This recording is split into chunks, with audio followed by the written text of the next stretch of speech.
Love. So ngayon, first time ko siyang nilulubog sa tubig. So, let's go! Paganyan.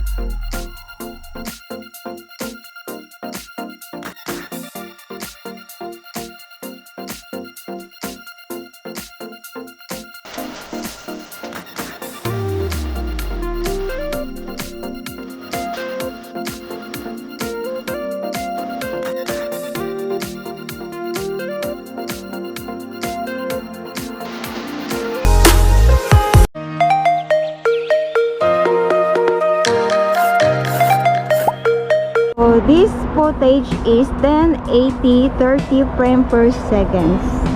So we are here now in Dado Beach, and this building is Leonardo Plaza Hotel. So this is what 1080 30 frame per second look like.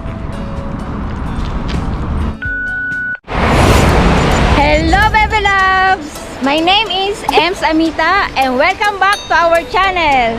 In this video, we are talking about GoPro 8 and my experience using this vlogging camera for the past 8 months. So wow, grabe no, ang tagal-tagal na pala, 8 months. So in this video, I decided gumawa ng continuation topic para malaman nyo kung worth it ba talaga ang $500. Wow, grabe, $500. So, ganun po yung presyo ng vlogging camera na to. Medyo a little bit pricey, pero if you watch this video until the end, malalaman nyo kung worth it nga ba ang inyong pera or hindi. So, without further ado, let's get started. So, before we proceed, if you are new to our channel, please don't forget to hit like and click the subscribe button with the notification bell so you won't miss a video. So, let's get started. So, itong GoPro Hero 8, pwede mo na siyang lagyan ng external microphone.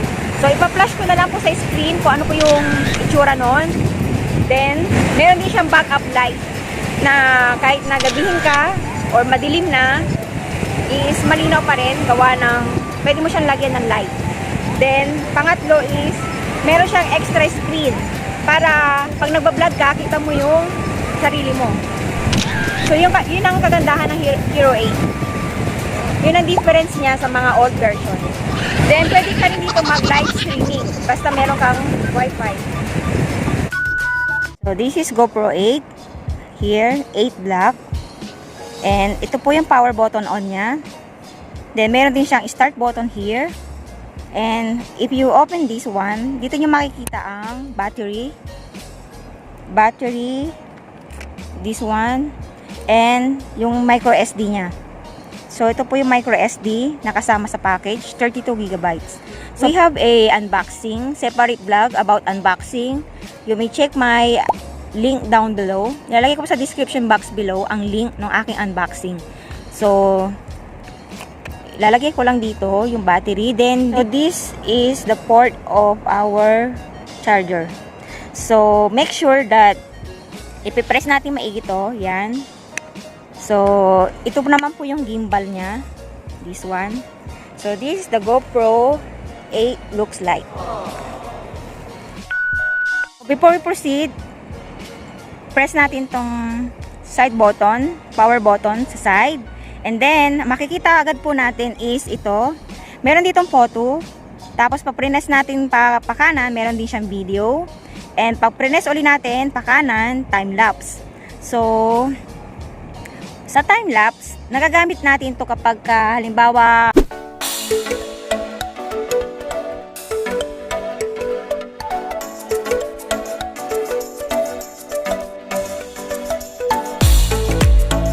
lang siya sa wide. So, nakalagay dito wide only. So, dito naman tayo sa video. Sa video, ito, malimit po na ginagamit natin dito is linear. Linear po ang gamit na gamit ko dito kasi Para kasi siyang normal lang. Pero pwede tayong gumamit ng narrow. Ito yung narrow. Ito yung linear. Ito yung wide. And ito naman yung super view. So, it depends on your preference kung ano yung gusto nyong gamitin. Pero, I prefer na linear. Mas madalas ko pong gamitin ng linear kasi para lang siyang normal. So, ito yung activity. Ginagamit natin tong activity if, halimbawa, naglalakad tayo or tumatakbo tayo. Pag steady naman, pwede tayong gumamit ng standard.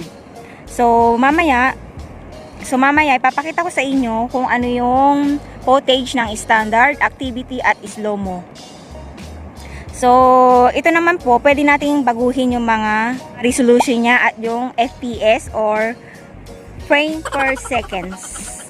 So, ito naman po yung hyper smooth. Ano po ba ang hyper smooth? Ito po yung isang advantage ng 8 kasi meron po siyang hyper smooth. So, lagi po yung naka-on. So, ibig sabihin po ng hyper smooth is pang malakasan na yung stabilization niya. Ganun po siya kaganda. Maglalagay po ako ng clip para makita nyo po ang ibig ko pong sabihin. So, ito naman po yung kuha ng 1080 60 frame per second by standard.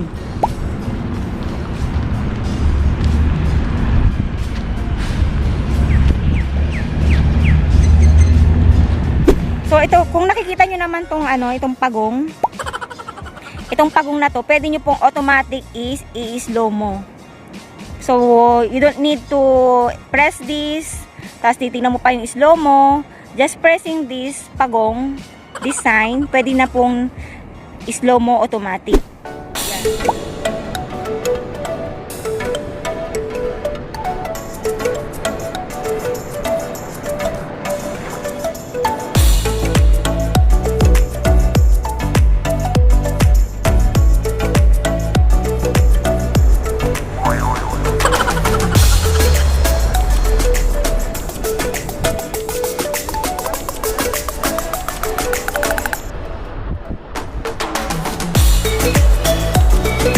Yan. Yan po yung kagandahan. Then, meron din po siyang, you can use this also, zoom in, zoom out. Yung naman pong activity, yan, or gamit na gamit natin yung pag tayo ay gumagalaw. Like, tumatakbo tayo, ganyan. So, yan po yung activity. So, yung mga yan, hindi ko na po yan ginagalaw. Automatic na po yan. Nakaset na po yan automatic. So, madalas, ito lang yung ginagamit natin. Pwede natin baguhin to into 4K. So, itong 4K na to, mas magandang gamitin to kapag extreme activity like nasa motor tayo, ganyan, tumatakbo, nagja-jogging. So, bibigyan ko kayo mamaya ng short clip. So, now we are using the 4K 60 frame per second. So, ipapakita ko sa inyo ang Sonax. So, ganyan siya. Ganyan. So, tumatakbo na tayo nito. Pero, nakikita nyo naman, stable pa rin siya. And then, kahit tumatakbo tayo na iikot. So, what do you think? Stable pa rin po ba? So, yan po yung 40, 60 FPS.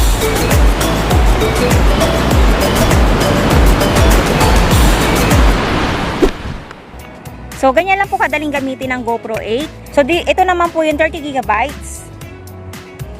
Nakalagay dito yung 1 hour and 42 seconds. Ibig sabihin, pagka ginamit nyo siya ng video, ganyan po haba yung mapoproduce yung video.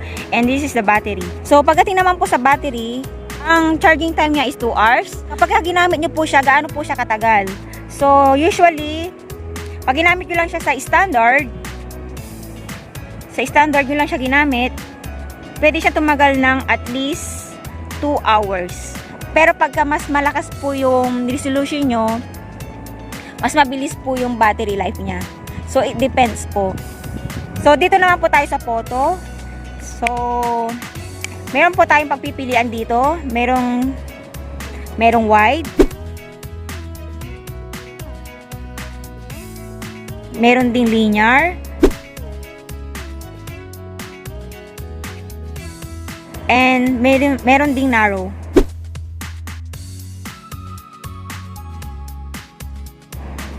So, madalas, ang ginagamit ko ulit dito is linear.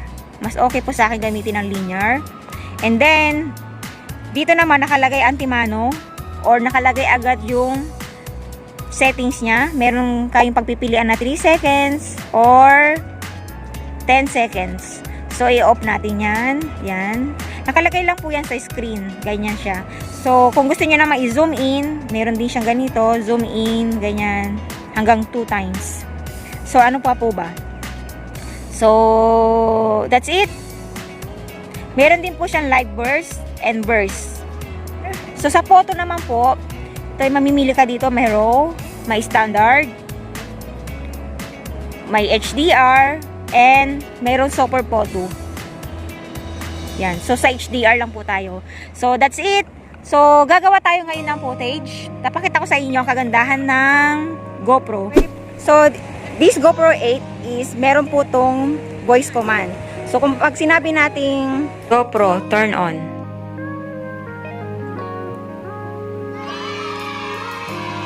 GoPro, turn off. So, automatic po siya. So, nandito na po sa dagat para mas makita natin ang actual footage ng ating GoPro. So, now we are using the 1080 60 FPS. And naka-ano po siya, linear. So, ito po yung kanyang footage. Ito yung kuha ng 1080 60 FPS.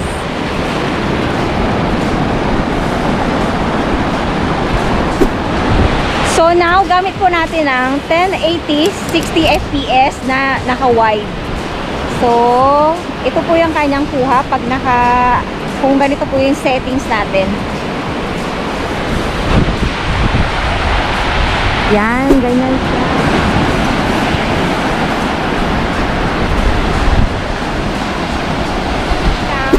So, by the way, ito nga po palang Hero 8 is sensitive po yung lens niya. So, pakaingatan po natin. So, dapat ingatan natin maigi dahil pag ito nagasgasan or nabagsak at nagkaroon siya ng crack, hindi na po siya mapapalitan dahil intact na po siya. So, ang ginawa ko, nung umuwi ako ng Pilipinas, pinalagyan ko po siya ng screen protector, itong lens, and then, ito rin pong screen, pinalagyan ko rin po siya ng screen protector. So dahil meron siyang screen protector, ayan o, kung nakikita nyo, nagkakaroon na siya ng tuklap. Kasi 8 months ko na po siyang gamit. Pero, although 8 months ko na siyang gamit, never pa po itong bumagsak. And, as of now, wala pa naman siyang gas-gas. Yan. Okay pa naman po siya. So, ito po yung kuha niya sa gabi. So, ang oras ngayon ay 8 o'clock. So, dito po ang aking work. Yan. So, hindi siya advisable gamitin sa gabi kasi madilim ang kuha niya.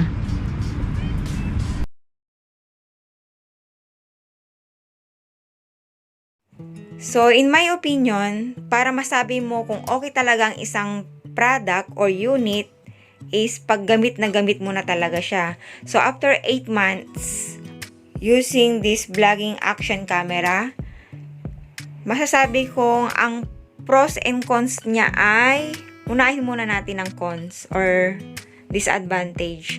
So, ang pinakaayaw ko lang dito is 3 lang. Unang-una, yung lens niya hindi pwedeng palitan.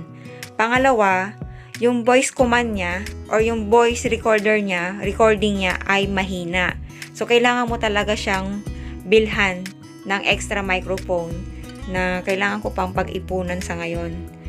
Then, pangatlo na ayaw ko dito is yung night mode niya. Hindi mo siya pwedeng gamitin sa gabi. So, hindi siya advisable gamitin sa gabi. And now, mapunta naman tayo sa pros or sa advantage ng GoPro Hero 8 Black. So, after 8 months using this vlogging camera, sobrang love na love ko siya kasi mula nung nabili ko siya 8 months ago, lahat ng kuha ko sa outdoor is dahil yan sa GoPro kasi napakadali lang niyang gamitin at syempre hindi siya agaw pansin. Ang hirap kasi mag-vlog pagka nadidistract ka. So, paano ba tayo nadidistract? So, pag nagsasalita ka, hawak mo ang camera at pinagtitinginan ka ng mga tao, di ba nakaka-distract yun? So, kaya gustong-gusto ko tong GoPro kasi pag nasa labas ako, hindi nila nahahalata na nagbibideo na pala ako. Then, of course, ang pinaka-love na love ko dito is yung stabilization niya. Perfect para sa akin. So, yun po. Hindi po kayo magsisisi pag binili nyo to. So, yun po yung final judgment ko.